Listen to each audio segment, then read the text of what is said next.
Doctor Montoya. Bueno, como estamos en la Universidad Peruana Cayetano de Heredia, un poco que siento un déficit en estos discursos, el tema de ciencia, tecnología e innovación. Los tres expositores ni una sola vez han pronunciado la palabra ciencia, parecen ya políticos. Si a mí me dijeran quiénes son los culpables de este problema, yo diría pues todos los gobiernos que no apostaron por un país de conocimiento, de la economía de conocimiento, para vender productos diferentes que no sean coca, minerales, etc. Incluso uno de los expositores dice que la razón por la cual, creo que esto se ha puesto como problema es porque subió el precio del oro y porque subió el precio de la coca o bajó el precio de la coca. Ninguno nos habla de que no hay empleo digno, no hay conocimiento para hacer cosas diferentes, y todos los gobiernos que continúen con este modelo serán culpables para que sigamos en esta situación. Hace como 20 años se me ocurrió escribir una notita en el periódico que parece que sigue válida. A veces me van a poner copy and paste porque digo, estos problemas con las comunidades seguirán mientras sigamos en este modelo de exportar minerales. Y no solamente se producen los problemas de contaminación en Cajamarca o Puno, sino también en pueblos numerosos del país. Incluso mi pueblo, al cual vamos todos los primeros en Mayo, Salpo, vamos y lo ponemos en el YouTube, vemos cómo están destruyendo un pueblo muy hermoso, una naturaleza increíblemente bella, están llenándolo de huecos y de ácido. Como que les solicitaría a los expositores que me digan por qué se empeñan en olvidar la palabra ciencia, tecnología e innovación en pleno siglo XXI. Yo he dicho investigación 10 veces, que relación con consultoría 5 veces, y nuevo conocimiento otras 10 veces. No dije ciencia, voy preso. Y menos dije CTI, o sea, en realidad no puedes reducir, o sea, a la gente no la puedes obligar a ir por un determinado camino. O sea, aquí estamos hablando de nuevo conocimiento relevante, que además va a servir como modelo para otras regiones, ¿no es cierto?, del Perú y otras regiones del mundo. De hecho, esto lo están viendo así, en universidades norteamericanas están analizando el modelo San Martín y están analizando este documento, y yo me siento muy contento y muy orgulloso. Si eso no es hacer ciencia, ¿qué es hacer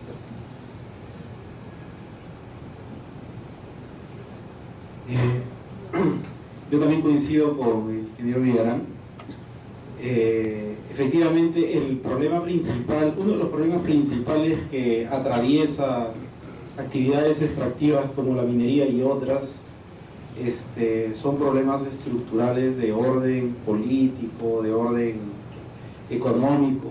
Sin embargo, hay un componente científico que queda de lado, porque las urgencias van más allá de lo científico y se centra demasiado en aspectos sociales, económicos o políticos, como lo mencioné. En ese sentido, en mi presentación llegué a decir, claro, de repente fue bastante débil, pero llegué a mencionar de que uno de los aspectos fundamentales que la institución a la que yo pertenezco, WWF, tiene como papel brindar la información científica que está dispersa, que se viene levantando hace mucho tiempo desde distintos espacios, a través de investigadores independientes, a través de instituciones científicas que van y trabajan en la zona. Muchas veces se llevan la información o dejan en unos espacios demasiado cerrados. Entonces, uno de los papeles que nosotros estamos trabajando es sistematizar, acopiar, juntar toda esa información y ponerla a los tomadores de decisión, hacerla cercana al público usuario, a quienes tengan la posibilidad de incluir eso en la agenda para la toma de decisiones. No puede ser de que sobre el ordenamiento de un espacio, para el uso de un espacio, solamente se tomen en cuenta componentes sociales o políticos que son muy legítimos, es verdad, pero se queda de lado aspectos estrictamente científicos, como por ejemplo el caso más clamoroso son los humedales en Madre de Dios, el papel que cumplen los humedales en todas esas nacientes hidrográficas donde se desarrolla la actividad minera. ¿Por qué ese aspecto no está siendo tomado en cuenta en el momento de hacer el ordenamiento del uso del espacio? Porque hay una serie de razones que podemos enumerar, pero efectivamente hay, desde la sociedad civil, hay la necesidad de poner en valor ese conocimiento, alcanzar a los tomadores de decisión, generar incidencia y sensibilidad en la opinión pública para que estos conocimientos puedan llegar a aquellos que tienen que tomar las decisiones. En mi caso particular no he hecho referencia explícita a términos como ciencia, tecnología, innovación, pero hay hasta 4 cosas que implican eso necesariamente, y eso ha estado en el debate a nivel de los llamados grupos de acción que han venido operando en las regiones que padecen los principales problemas derivados de la minería informal. En primer lugar, había planteado como un gran desafío la incorporación de la minería en pequeña escala y minería artesanal en el enfoque de nueva minería, que apunta efectivamente a una minería responsable en lo social, ambiental, cultural, etc. Y eso implica grandes desafíos en materia, no solo de una nueva institucionalidad, nueva normatividad, sino de generar tecnologías que permitan esto. En segundo lugar, otro desafío que hemos planteado es la necesidad de seguir generando evidencias de lo funesto en cuanto a los impactos de diverso tipo que esta actividad económica produce, y eso requiere sin duda investigación científica, investigación tecnológica. Y en tercer lugar, para no extenderlo más, habíamos hablado de la necesidad de promover como parte de la formalización este sector de la minería, aprovechando el potencial económico que tienen los mineros, que por separado no pueden hacer muchas cosas, pero si se asocian podrían hacerlo porque tendrían cierta capacidad de ahorro. Y para eso mencioné que uno de los actores con los que se podrían aliar precisamente son las universidades. Y en el debate que se ha dado a nivel de las regiones se ha hablado muchísimo de la posibilidad de que las universidades hagan uso del famoso 5% de recursos que tienen para fines de investigación científica y tecnológica procedente del canon y que realmente no lo están utilizando para ello. De modo que el reclamo que plantea el doctor Modesto es en buena medida pertinente. Lo que pasa es que por la cortedad del tiempo, etcétera, uno deja por sobreentendidas cuestiones, pero pertinente la pregunta para que algunos aclaremos cuál ha sido la intención de las afirmaciones que hemos señalado.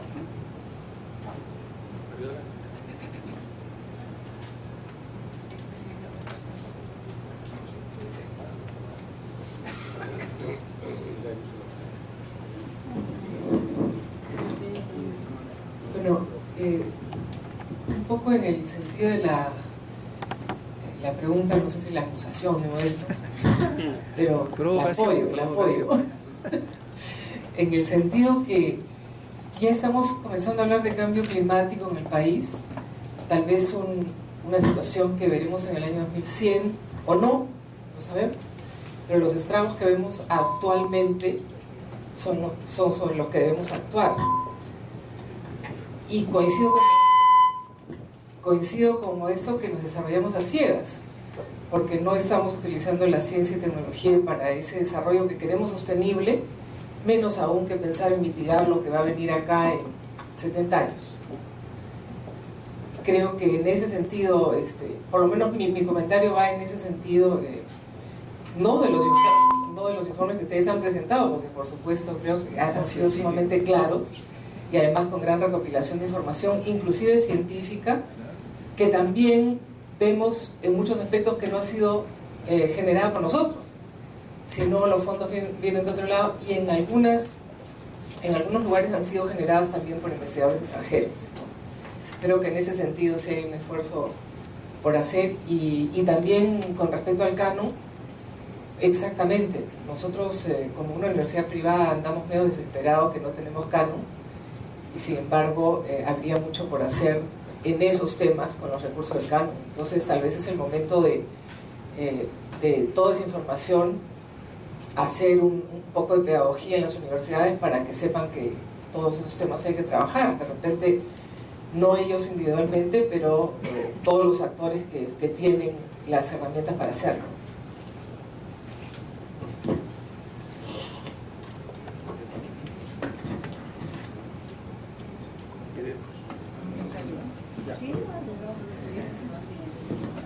Un comentario sobre el comentario que se ha formulado.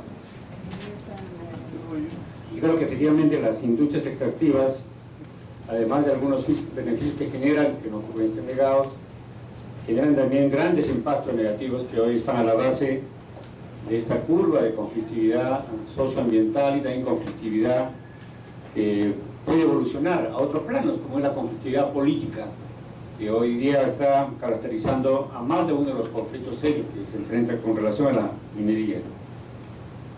Y desde el MINAM, ya que estamos aquí, en tanto representantes de este sector, como también de otros sectores del Poder Ejecutivo, estamos tratando de darle contenido a este enfoque todavía muy básico de nueva minería, pero que implica grandes retos, porque se supone que debe ser lo cualitativamente distinto y superior a la vieja minería que conocemos todos. Y ahí hasta 4 ideas fundamentales que han sido planteadas por la Presidencia de la República en la conferencia del Foro Económico en Davos en enero pasado, y que luego ha sido sustentado como parte del discurso de la Nación del 20 de abril, a propósito de dar a conocer los resultados del peritaje que se ha hecho al EIA de Conga. En primer lugar, este enfoque de nueva minería involucra ciertamente a la minería de pequeña escala. Significa que el Estado tiene que actuar como garante del derecho humano para acceder a agua en cuanto a calidad y la disponibilidad suficiente.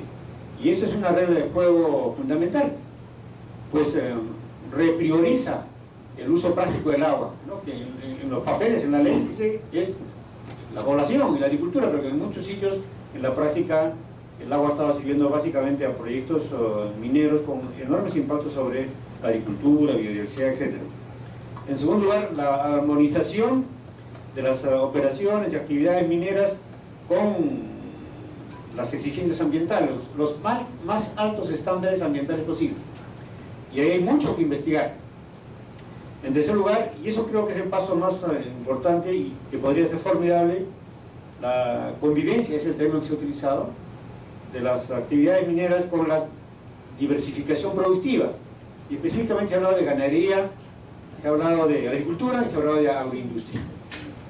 Y eso podría constituir una respuesta a este viejo debate que se viene dando en el país sobre extractivismo y neoextractivismo, en la medida en que efectivamente es peligroso que un país como el nuestro supedite buena parte del financiamiento de sus políticas públicas, las de inclusión, considerando también esas, sobre la base de los ingresos que se pueda captar de la minería, sobre todo en el momento en que los minerales tienen precios muy altos a nivel internacional, pero se puede caer en cualquier momento. Y más bien apostando a la posibilidad de que gradualmente se aproveche otras potencialidades que tenemos en el país, que tienen que ver efectivamente con la biodiversidad, etc. Y eso requiere un enorme esfuerzo de ciencia y tecnología. En los últimos 9 años son cerca de 1.000 millones de soles que las universidades públicas han captado por concepto de canon, y es penoso efectivamente el casi nulo aporte que estas universidades están dando al desarrollo regional. Yo he estado vinculado con la experiencia de Moquegua, Tacna en los conflictos. Me consta que en el caso de la Universidad de Tacna son 130 millones de soles que tienen y que no están ejecutando. Y en el caso de Moquegua, que es una universidad pública reciente, 120 millones de soles. Eso requiere una reforma política, pero también generar capacidades para llevar adelante soluciones efectivas a los problemas. Y corto con esto. Hay un consenso ya en el Congreso sobre que los estudios de impacto ambiental no deben ser aprobados por el Ministerio de Energía y Minas, sino por o el Ministerio del Ambiente o por OEFA, ¿no? Que es el órgano fiscalizador. Pero hay consenso entre los analistas vinculados con ese tema que eso no se puede hacer de un día para otro, se requieren formar por lo menos 200 expertos de alta calificación que no lo siguen en Perú, y que por eso efectivamente se improvisa mucho en la elaboración de los CEIA, y el Estado, por mucha voluntad que tenga en aprobar con solvencia eso CEIA, lo hace mal, porque no tiene el sustento científico, tecnológico, por carencia de recursos humanos. Y ojalá que la prédica del doctor Montoya y ustedes como Cayetano Heredia pueda tener efectivamente la necesaria acogida para que resolvamos esa tremenda brecha entre lo que se tiene hoy en desarrollo científico y tecnológico y lo que realmente el Perú demanda. Muy bien, muy bien. Reivindicado es Sí, en realidad, hay mucha gente en el Perú que no compartiría la afirmación de Fabiola, es decir, nos desarrollamos a ciegas. Hay mucha gente que dice que estamos bien, que estamos muy bien, que ya estamos cerca del primer mundo, ¿no es cierto? O sea que este caos es premeditado. No hay caos, no hay caos. En realidad, el mercado da señales suficientemente poderosas, ¿no es cierto?, como para orientar el desarrollo y tomar las decisiones, y las grandes empresas y los grandes inversionistas saben lo que hacen. Y el Estado lo que tiene que hacer es facilitarle la labor. Mucha gente piensa así, digamos, ¿sí? Y entonces no coincidirían con esto de que estamos así, estamos bien. En realidad, nosotros que estamos en el mundo científico, tecnológico, sí nos damos cuenta que este crecimiento es limitado, que es frágil, que tiene pies de barro, que puede en cualquier momento frenarse, ¿no es cierto? Pero desgraciadamente ese razonamiento es minoritario en el Perú. Entonces, ¿cómo hacemos para que la mayoría del país y sobre todo los que toman las decisiones se convenzan de eso? Esa ahorita es la cuadratura del círculo. El primer ministro ha dicho que las desigualdades han crecido. Bueno, lo dejo ahí. Tratemos de evitar las conversaciones, ¿ok? Sí, yo soy de la Facultad de Salud Pública, de la Facultad de Salud Pública, Esperanza Reyes, estoy tratando de hablar por este mismo. Bueno, yo quería comentar un poco la intervención de Fernando Villarán, porque me parece, bueno, la innovación es importante en tanto genera valor agregado para la sociedad. Y entonces el fenómeno San Martín, en la mañana leí en el periódico, 70% de sus mangos los exporta, 78%. Pero conversando ayer con una profesora nuestra que hizo un proyecto muy interesante de intervención para complementar la deficiencia vitamina A en niños, que se encontró, porque se hizo un estudio de qué frutos silvestres contenían esa vitamina A, y el pijuayo, por ejemplo, es uno de aquellos frutos que está siendo realmente expulsado por la gran extensión agrícola de producción de mangos, y entonces el producto del pijuayo que se trabajó con las mujeres que lo encontraban disponible silvestremente en cualquier sitio, se secó con ellas el fruto, se hizo harina, etcétera, y era de una absorción importantísima en vitamina A que superaba el complemento nutricional que da el Ministerio de Salud. Y entonces a mí me llama la atención que la innovación en esa línea haya sido muy precaria. No se han dado cuenta que esto es un valor importantísimo nutricional, y entonces la gran extensión del mango para la exportación está espantando, ¿cómo se dice?, diezmando todos estos frutos silvestres que tienen un alto contenido de vitamina A. Entonces yo te sugeriría que también esos emprendimientos en San Martín sean unos emprendimientos valiosos, porque si no estamos apostando por una exportación, pero el valor agregado de beneficio para la sociedad está disminuyendo. Vamos a tener que agrupar un poco las preguntas, porque si no el tiempo nos va a ganar. Magdalena. Ya. Yo voy a ser breve en lo que voy a pedir, por favor. Al doctor Villarán, tenemos un ingeniero, solamente que el buen ejemplo que usted ha dado de San Martín me parece magnífico, pero también es importante saber cómo en lo social hubo una actitud bastante importante. Uno de los ingenieros de la Universidad Agraria de apellido Peco él se casó con una lamista y con ellos hicieron asociaciones que convencieron a todo el pueblo que tenían que erradicar la coca porque eso era malo para los hijos y para la familia. Y entonces ahí fue con ese convencimiento de años que lograron que la mentalidad cambiara, y de esa forma es el milagro de San Martín. Entonces esto es muy importante porque también después ya recibieron ayuda de todas las ayudas porque se necesita dinero, pero él terminó hasta casándose con una lamista. Entonces a mí me parece que también este punto es muy importante, quiero resaltarlo, porque muchas veces esta cosa que es pequeña no se conoce y entonces piensan que hay que ser non plus ultra para hacer descubrimientos y hacer grandes cambios. Y lo que dice es la agroforestería, la que hay en selva, agroforestería, o sea, árboles más otras plantas de sombra para que pueda crecer. De ahí que progrese el café y que dice que el pishuayo es una planta que crece en toda la Amazonía y también es muy bueno. Yo creo que también lo están haciendo. Y además no solamente, sino las orquídeas en otro lugar. Entonces son varios desarrollos. Y sobre todo para la minería que dice, perdónenme, sobre Madre de Dios. Sobre Madre de Dios, aquí nomás cerquita no podemos modificar el utilizar los timbaletes por niños pequeños que están dando así para poder sacar el oro, que lo llevan el oro para sacarlo en sus casas. No podemos modificar. Muchos de nosotros, pregunta usted cuántos han ido a la Amazonía, cuántos conocen Madre de Dios, cuántos conocen San Martín. Señores, ver eso que pasa allá es terrible. Díganme usted, esa prostitución y todo lo demás, ¿cómo lo podrían erradicar? Estamos ante un problema bien serio. Discúlpeme, pero...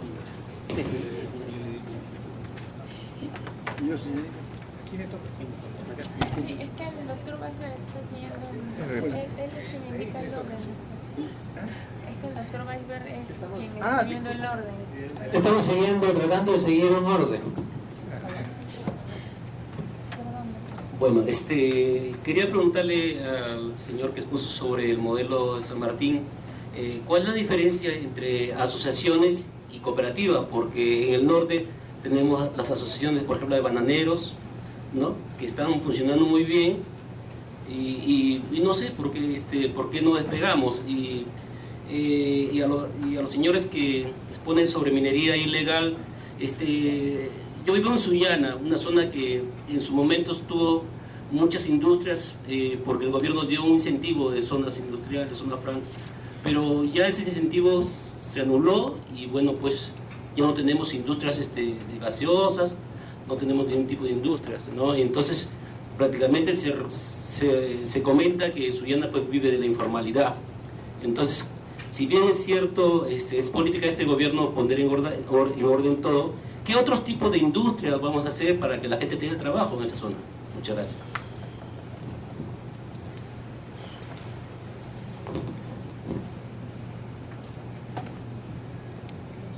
Ya que Humberto está ahí nomás. Y con él terminamos el primer grupo. Tenemos el segundo. Sí, yo quería solamente hacer una pregunta. El CONCITEC financió un proyecto para hacer la extracción de oro sin mercurio en el año 2006. El prototipo se hizo en el 2008, hasta el 2010 se escuchaban noticias, ahora ya no. No sé qué cosa ha ocurrido con esto, y me imagino que, como algunos otros desarrollos, ha habido que no haya decidido que no sirve por alguna razón o lo han extirpado por una otra razón.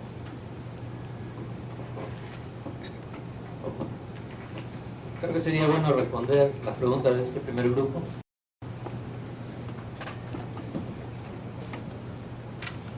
Sí, hay varias preguntas directas de Esperanza. Yo cuando he estado estudiando el caso de San Martín, que es reciente, es el 2011, el mango todavía no era un producto muy importante. O sea, no aparecen las estadísticas, digamos, ¿no? O sea, puede ser que haya ahora un boom o un auge, pero no tiene el peso que tiene estos 4 productos que sí hemos analizado. Ese es uno. 2,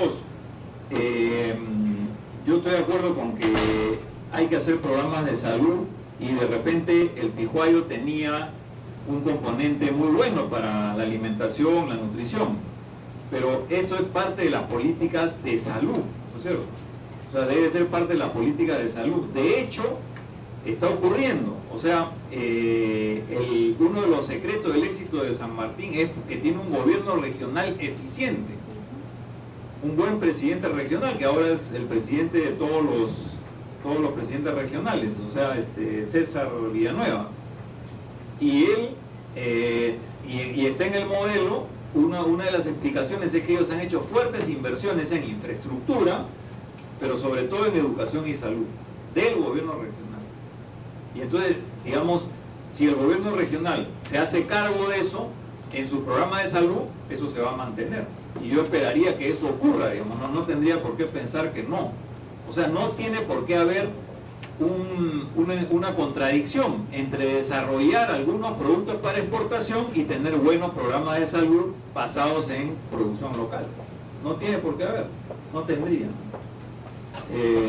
Magdalena, bueno, obviamente el cambio de la población es fundamental. O sea, esto no se hubiera podido lograr si es que los mismos agricultores dicen no a sembrar coca y sí aceptan el apoyo y la asistencia técnica para comenzar a sembrar café, ¿no es cierto?, cacao y otras cosas. Y por ejemplo, en el caso de el palmito o el otro es el palma aceitera, son plantaciones que demoran 3 años, digamos. O sea que en realidad es una inversión fuerte y hay que esperar, y todo eso lo han hecho ellos. O sea, nadie los ha puesto una pistola pues en el pecho para decir cambia, ¿no es cierto? Ellos mismos han dicho esto no es vida, estar ¿no es cierto?, en constante zozobra con el narcotráfico, con el terrorismo peor, digamos, que se juntaron y hicieron un cambio. O sea que yo creo que eso es una realidad.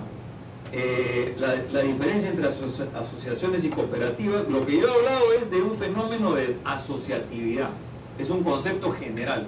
La forma en particular que la asociatividad, digamos, toma, pueden ser asociaciones, pero que tienen menos sustento legal, mientras que las cooperativas sí tienen una buena, digamos, legislación y permiten resolver los conflictos internos. Una asociación típicamente cambian la directiva y pueden hacer un cambio total. Eso no pasa en una cooperativa donde hay, digamos, elementos de estabilidad incorporados, digamos, ¿no es cierto? Entonces, en realidad, la solución es una solución casi ad hoc para cada caso, pero lo que quería decir en el caso de San Martín, que para ellos las cooperativas han funcionado bien. Y decía, una nueva generación de cooperativas muy diferentes a las que se crearon en la reforma agraria, que más bien fueron ahí sí verticales, digamos, ¿no? El gobierno forzó un poco la organización. Acá han sido más de abajo, digamos, ¿no? Desde abajo, y la prueba es que están funcionando bien.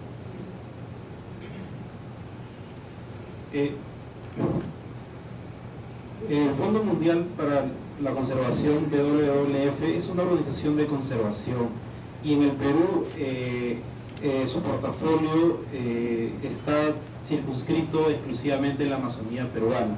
Yo como peruano evidentemente comparto las preocupaciones de las personas que preguntaron acerca de qué hacer en las regiones donde se produce también minería informal, minería ilegal, y hay poca atención que se le viene brindando a estos sectores, como el caso de Lima o el caso de Piura. Evidentemente, minería informal y minería ilegal, como lo mencionó el doctor Díaz Palacios, se viene llevando a cabo en gran parte del país, del territorio peruano. Nosotros como institución, lamentablemente, no podemos intervenir en todo el país, porque eso está relacionado estrictamente con el nivel de fondos y de las capacidades que tiene la institución. Básicamente nuestro alcance solamente se circunscribe a las regiones amazónicas, y dentro de ellas hemos priorizado el trabajo en Madre de Dios porque es una de las regiones donde las superficies bajo categorías de conservación, de protección, son las más grandes en el país. Casi el 60% del departamento de Madre de Dios se encuentra bajo una categoría de conservación.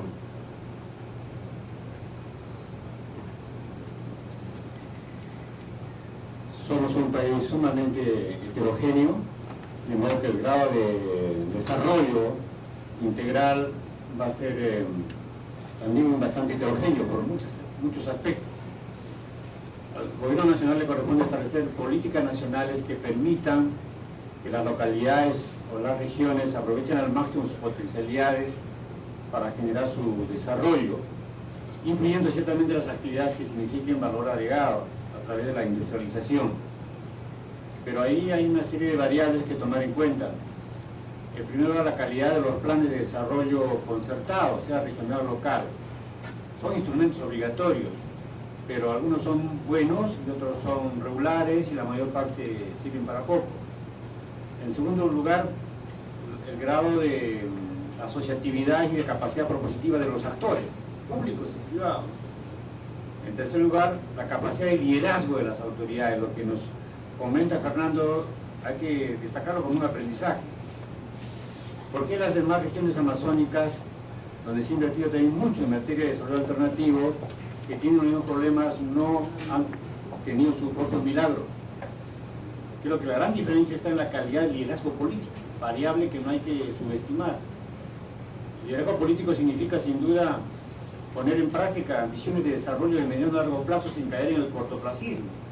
Significa promover la asociatividad, significa adherirse plenamente al costo de lo que significa una vida democrática, enfrentar los conflictos. Es una región con muy pocos conflictos, señal de que hay procesos de diálogo, de inclusión, y ese es un ejemplo a tomar en cuenta. Exactamente ese modelo no se va a poder aplicar en otras regiones, pero por ahí hay varios aprendizajes que aprender. Pero ese proceso de descentralización que estamos impulsando en el país tiene sus fortalezas y sus grandes debilidades. Hace poco, cuando Manuel Dahmer estaba conduciendo políticamente la Secretaría de Descentralización como corresponde a una reforma política, en eso creo que hay que ser claros, una descentralización es una reforma eminentemente política y no requiere una gestión gerencial, requiere un liderazgo político. Y Dahmer ubicó varios problemas serios. Uno de ellos es que a este modelo de descentralización le hace falta una política nacional de promoción del desarrollo económico descentralizado. Fijando las reglas de juego para que cada región y localidad efectivamente aprovechen más sus potencialidades. Pero además de eso hay una serie de otros problemas, y no quiero extender mucho, Fernando es un enterado de eso. Nuestro sistema nacional de planeamiento o el CEPLAN no está dando los resultados que se esperaban. También es así que las localidades y las regiones planifican prescindiendo de lo que recomienda el CEPLAN. Y por lo tanto somos un país en ese sentido fragmentado y perdemos por ello y por otros factores una serie de posibilidades que debieran reflejarse efectivamente en esta alternativa de o proceso de valor agregado en todas las regiones o en todas las localidades del país.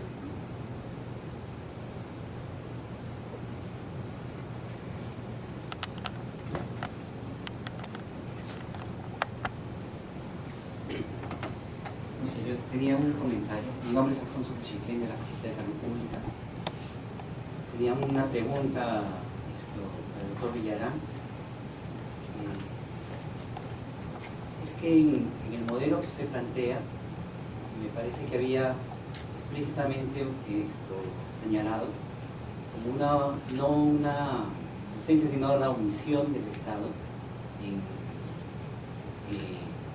en el desarrollo del modelo mismo, ¿cierto? Usted decía que había sido un desarrollo al margen del Estado.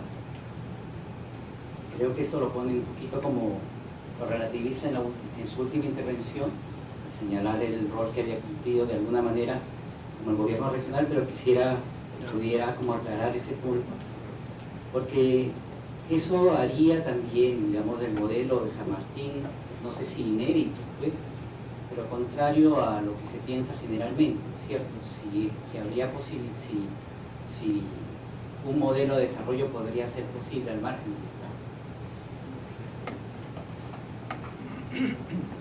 Creo que alguien levantó la mano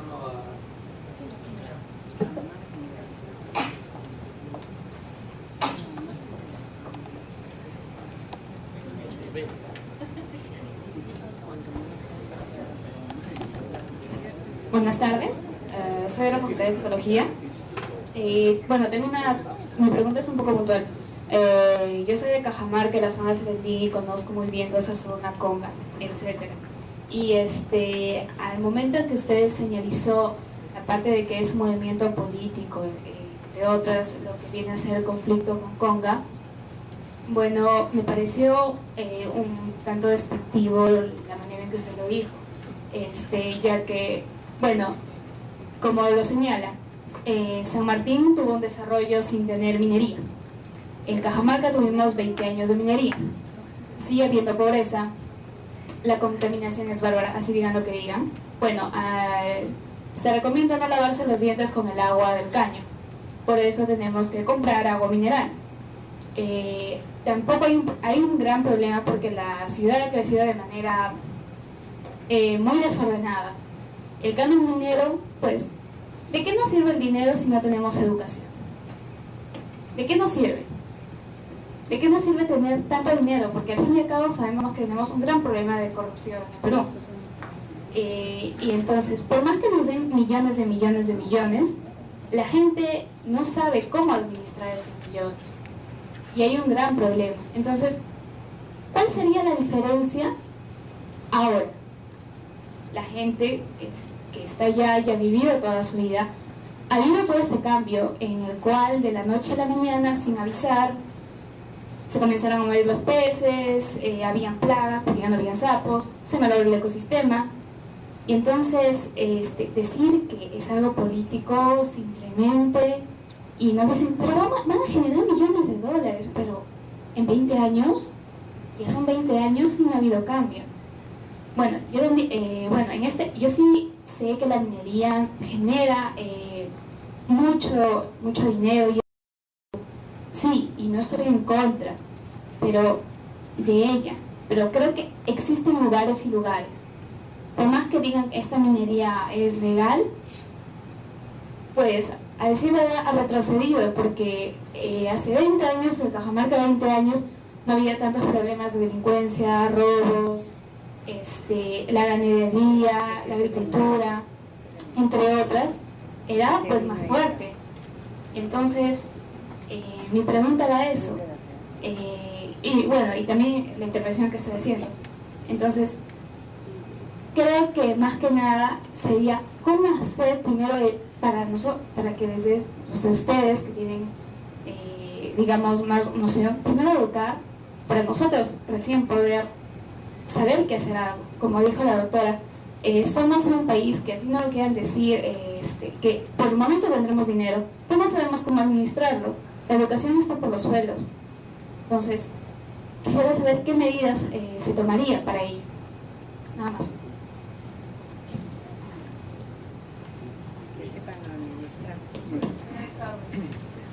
Buenas tardes. Primero la pregunta sobre la minería legal.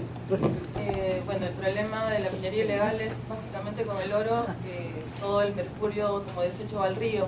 La pregunta es cómo manejan o cómo controlan el uso de estos químicos en la minería legal. ¿A dónde van estos residuos? ¿Y cómo desde el Estado se controla esto, ¿no? Para que sea llamado, como lo he leído ahí, oro limpio. Y bueno, la segunda, un poco hablando del tema del caso de la región San Martín, más que una sugerencia, un poco recogiendo lo que los demás, las demás personas han cuestionado acerca de la sostenibilidad. Es decir, cuando hablamos de desarrollo sostenible, hablamos de satisfacer las necesidades de ahora y pensando en el futuro, ¿verdad? Entonces, me pregunto si con este proyecto, con este modelo, que definitivamente ha traído avance económico, desarrollo económico a la zona, me preocupa un poco el tema de cómo se maneja, es decir, de dónde obtienen los recursos, la expansión agrícola, qué va a pasar después con los residuos, cómo se manejan los residuos, si es que este ecosistema no se va a agotar por simplemente producir 2 o 3 tipos de cultivo, tal vez revisar un poco el ecosistema y aprovechar los cultivos nativos, si todo se está exportando, si nada queda para el consumo local. Y bueno, una sugerencia de un modelo que es la permacultura, que me parece que podría sería interesante investigar y ver si es que se puede implementar en regiones como en todas las regiones en general. Gracias.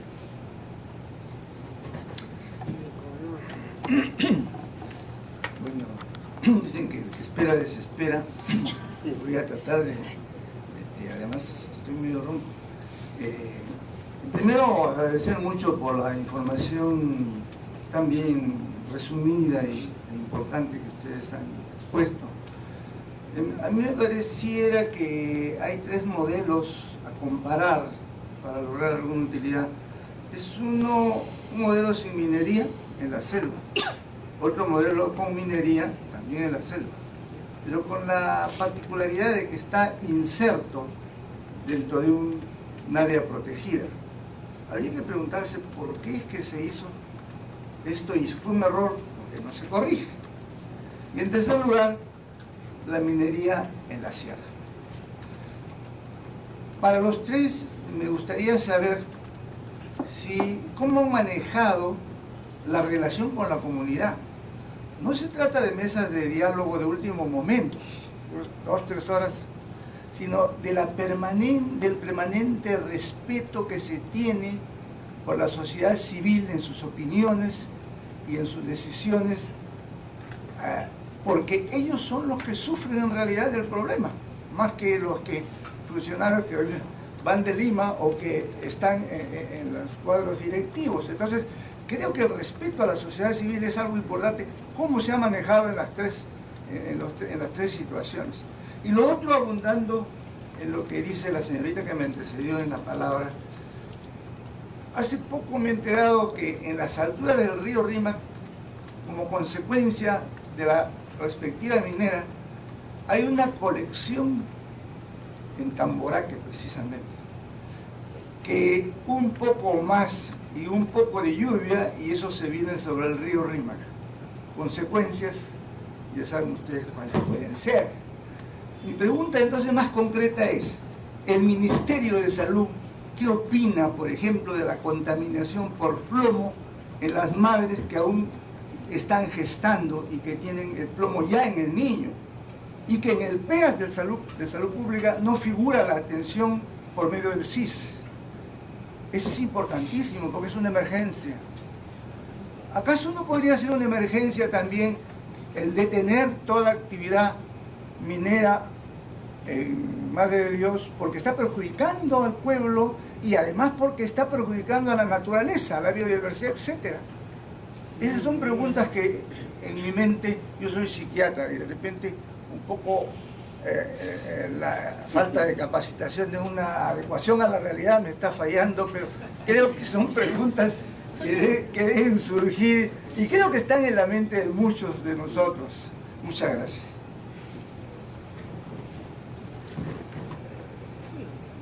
Gracias. Sí, yo tengo una pregunta específicamente a Autoridad Palacios.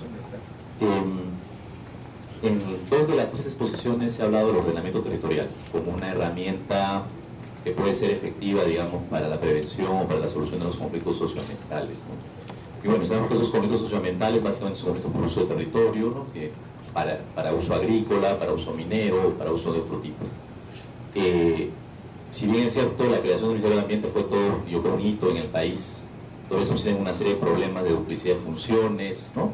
La Autoridad Nacional del Agua depende de la PCM, el Ministerio del Ambiente tiene la OEFA, pero por ejemplo los estudios de impacto ambiental que tienen que ver con la minería lo ve el Ministerio de Energía y Minas. Entonces hay grandes problemas para implementar el ordenamiento territorial, ¿no?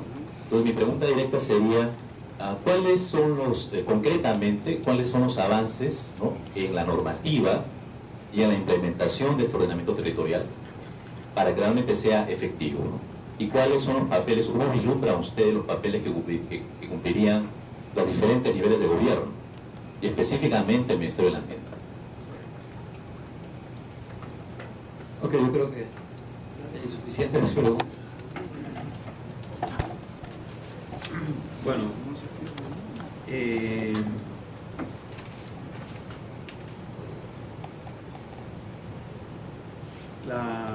una de las de Alfonso, no claro, Alfonso, mencionó que yo había dicho algo así como que el éxito de San Martín se debe a la ausencia de políticas públicas, ¿no? O algo así, había un UBC vacío.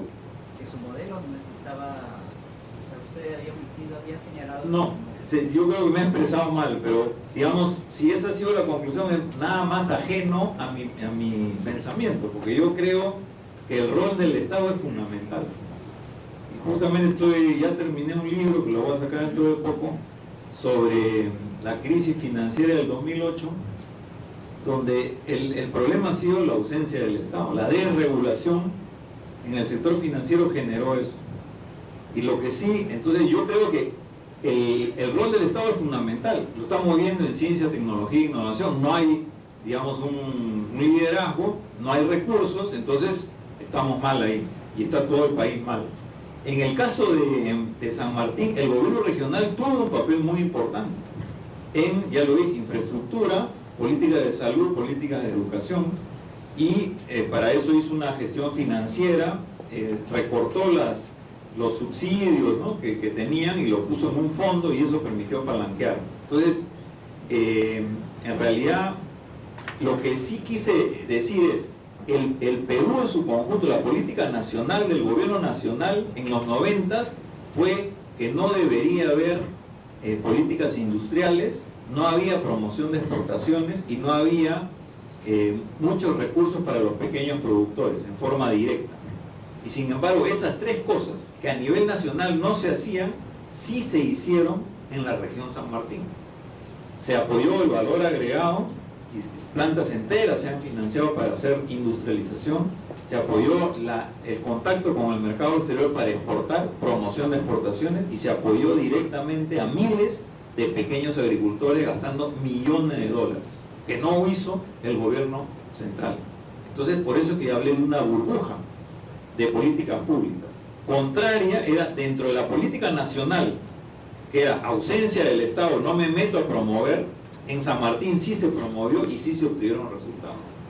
Eso, yo no sé si le gustó mucho cuando yo lo dije a los del AID, digamos, no sé si es que es lo que ellos querían hacer, porque ellos también son medio partidarios de que el Estado no se meta mucho. A los alemanes sí les gustó, porque ellos sí tienen una política de promoción fuerte, pero en fin, lo dejaría ahí. Y todo el tema de sostenibilidad, la señorita que está a mi derecha, pero en realidad mirando para acá sería la señorita de la izquierda, ¿no? Que decía, ¿es sostenible este modelo? Y yo creo que sí es sostenible. O sea, más bien el que está en cuestión es el modelo minero acá. En el caso de San Martín no hay minería, no hay contaminación, por lo menos visible. Y ella estaría cuestionando es la tesis del monocultivo, ¿no es cierto? Correcto, pero hay que tener en cuenta que no es mono para comenzar, es cuádruple. Bueno, no, y podrían ser 5 si sumamos el mango que ella está diciendo. Entonces ya, para mí 5 no es mono, ¿no? Y hay que conceder que cuando tú entras al mercado internacional necesitas escala, no lo puedes hacer, ¿no es cierto?, con solamente pequeños productores aisladamente. Ahora, tú puedes decir, no, está mal, no hay que entrar al mercado internacional, no hay que exportar. Discreparíamos profundamente, ¿no es cierto? Porque todos los países que yo conozco que están ahora emergentes, exitosos, usan el mercado internacional, comenzando por China, India, Alemania, etcétera, etcétera. Entonces, si el mercado internacional te pone ciertas exigencias de escala, es razonable concentrarte en algunos productos, asociarte para tener la escala. Lo que tienes que hacer es darle mayor valor agregado y exportar con valor agregado. Y eso es lo que están haciendo ahí. Y por eso creo que es sostenible y creo que es válido que sea un modelo para otros países, para otras regiones y otros países también. Es diferente la producción de soya o de trigo, ¿no es cierto?, en Estados Unidos sí es monocultivo, un solo por amplias extensiones de terrenos y de regiones enteras. Acá no, hay una cierta diversificación que tiene que ser compatible con la necesidad de escala en el mercado internacional.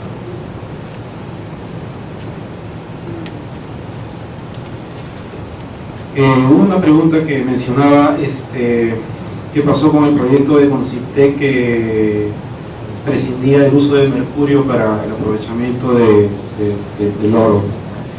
Ese proyecto en concreto yo no lo conozco, pero sí puedo mencionar que la mayoría de los emprendimientos que se han modelos que se han impulsado de Madre de Dios tratando de prescindir el uso del mercurio han fracasado.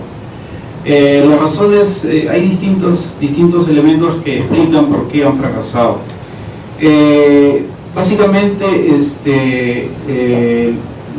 los modelos implementados, el uso de las retortas, por ejemplo, que buscaban reutilizar el mercurio,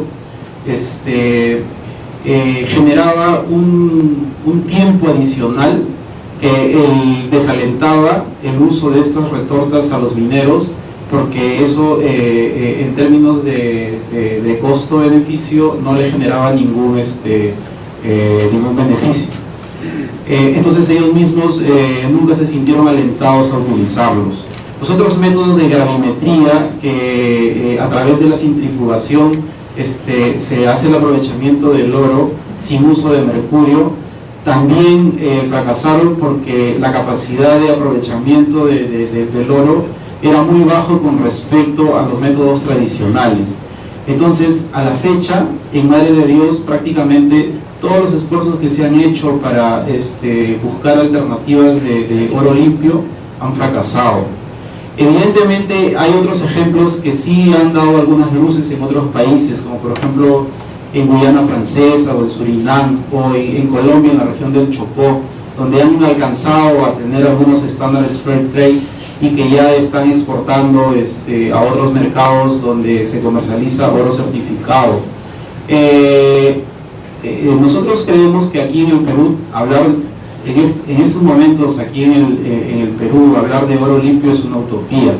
Primero se tienen que sentar las bases de una legislación, de un compromiso y de una presencia del Estado, para que recién podamos impulsar algún modelo de oro responsable, oro limpio, oro verde, como le queramos llamar. Si ninguno de estas, empezar por ahí, ningún emprendimiento va a tener éxito, porque las bases legales son las primeras que van a garantizar. En Brasil, conozco el caso, seguramente alguno de ustedes conoce el caso de Tapajós. El gobierno brasileño invirtió mucho dinero para tratar de erradicar la minería ilegal en Tapajós y finalmente renunció y les entregó por 40 años todo un espacio, toda una cuadrícula a los mineros, a los garimpeiros, y prácticamente el Estado renunció a su papel como Estado, y uno mira a través del Google Earth, puede mirar cómo ha quedado o cómo está quedando toda esa zona completamente devastada por la minería ilegal. Si nosotros en Madre de Dios o en otra zona de la Amazonía no establecemos una presencia del Estado, vamos a tener un montón de Tapajós.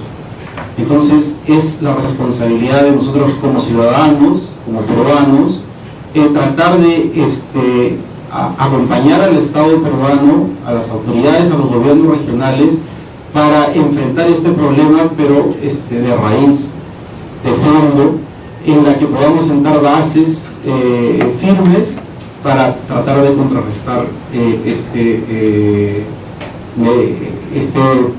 tremendo impacto que viene destruyendo la Amazonía. Una pregunta también, ¿por qué prescindir? O sea, una pregunta que planteaba, ¿se podría impulsar un modelo sin minería en Madre de Dios?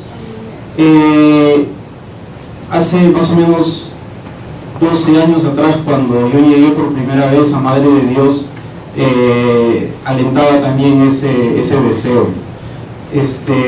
Pero lamentablemente me he ido dando cuenta con los años que hay mucha población en Madre de Dios, no es la mayoría, es verdad, pero hay mucha población que está exclusivamente dedicada a la actividad minera, y es muy difícil impulsar la prohibición total de una actividad que, además, dicho sea de paso, tiene raíces históricas hasta prehispánicas, de costumbres, haciendo aprovechamiento de oro en las riberas de los ríos amazónicos.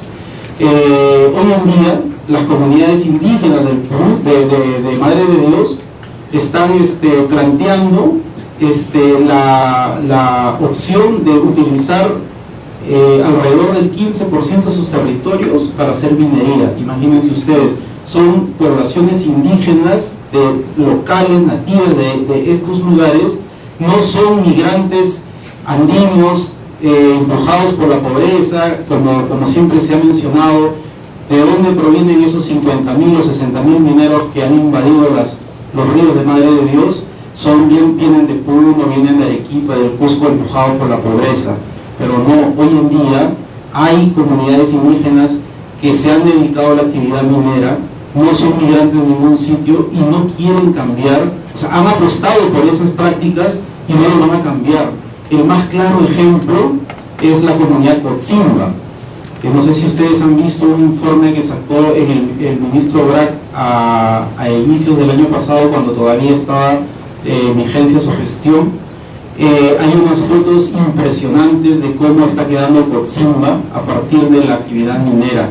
Entonces, no podemos ponernos una venda en los ojos. Minería en Madre de Dios, tenemos que aprender a convivir con esa actividad minera, pero evidentemente con un papel firme, fuerte del Estado peruano, que no renuncie a ese descalabro, a ese despropósito, a esa destrucción impulsada no solamente por la minería informal, sino por toda una corriente de corrupción que ha atravesado tristemente a esta región del sur del Perú.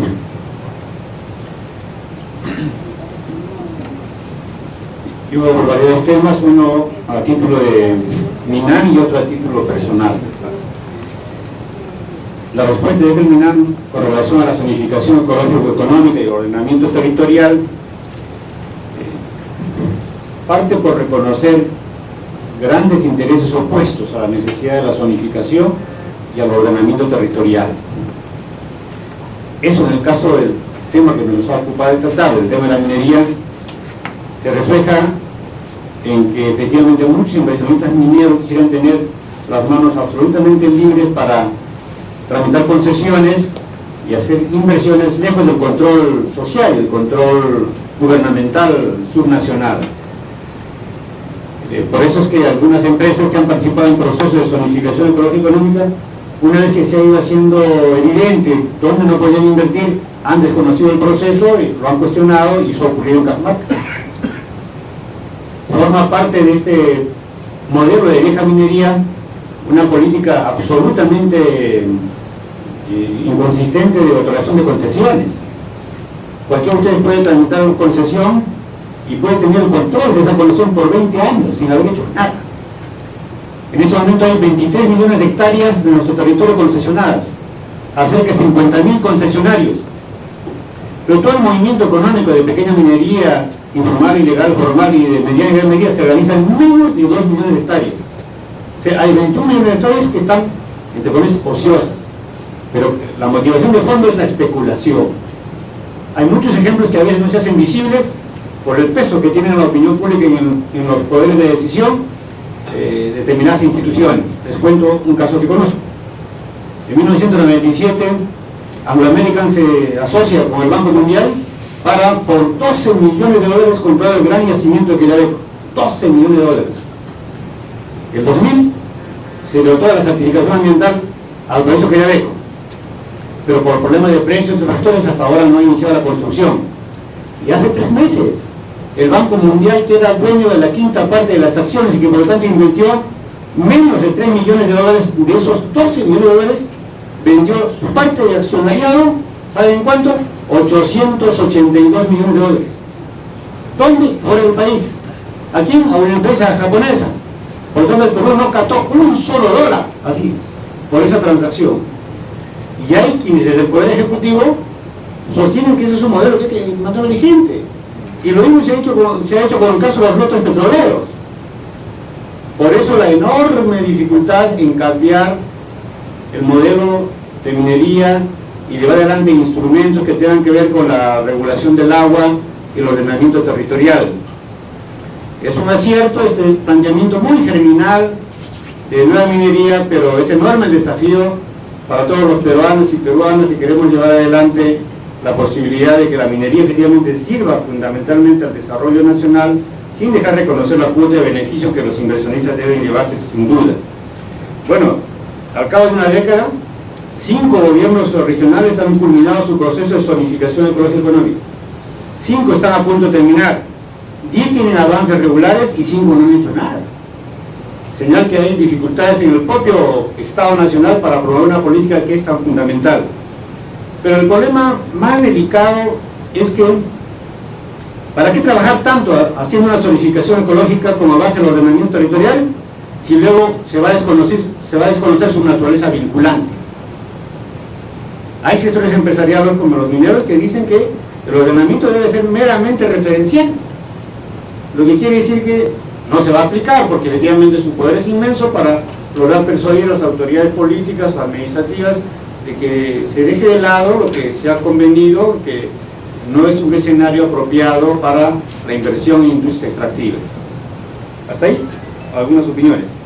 Ahora, con relación a dónde es minería sí, dónde minería no, es un largo tema, pero yo creo que efectivamente lo que hace falta es que como país, dada la importancia que tiene la minería, bueno, desde hace 10 años y va a seguir teniendo por algunos años más, nuestro país requiere un acuerdo nacional sobre minería y desarrollo para los próximos 20 o 25 años. Porque es inmensa las reservas, ¿no?, ya identificadas y las reservas probadas. Por ejemplo, en el caso de Moquegua, que Yabeco está a punto de tener finalmente la licencia social luego de 15 años, y comenzó diseñando su plan de inversiones, etcétera, un horizonte máximo de 30 años. Ha seguido las investigaciones y ahora nos hablan de 60 años. Y eso no es un absurdo, lo que pasa es que forma parte de la misma gran beta, ¿no?, de Toquepala, de Cuajone y de las minas de Chile, donde están explotando minerales de diversos tipos por 60 años y el horizonte sigue ampliándose, ¿no? Y como ese proyecto hay otros 4 megaproyectos en el caso de Moquegua, y así ocurre con buena parte del país.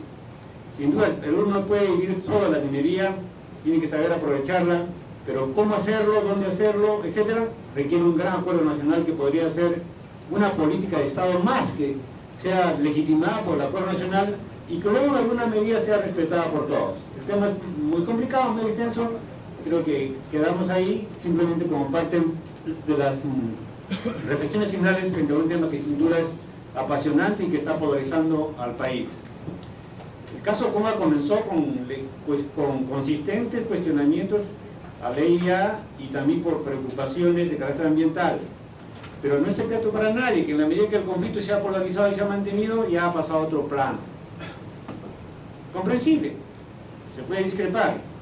Yo he tenido la oportunidad de estar en una reunión del llamado Grupo de Diálogo sobre Minería y Desarrollo, en el que estuvo presente el señor vicepresidente de la región Tacna, César Aliaga, y él dijo, más allá de los problemas económicos, sociales y ambientales del proyecto Conga, nuestro cuestionamiento es de carácter eminentemente político. Estamos en desacuerdo con la actual Constitución, con el modelo, y por lo tanto vamos a seguir oponiéndonos a ese proyecto.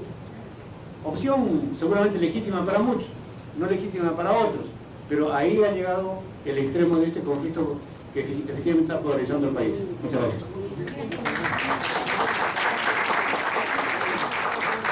Agradecemos a los ponentes por su brillante participación y los invito a descanso, cafecito, 5 minutos. Digo 5, se demoran 15.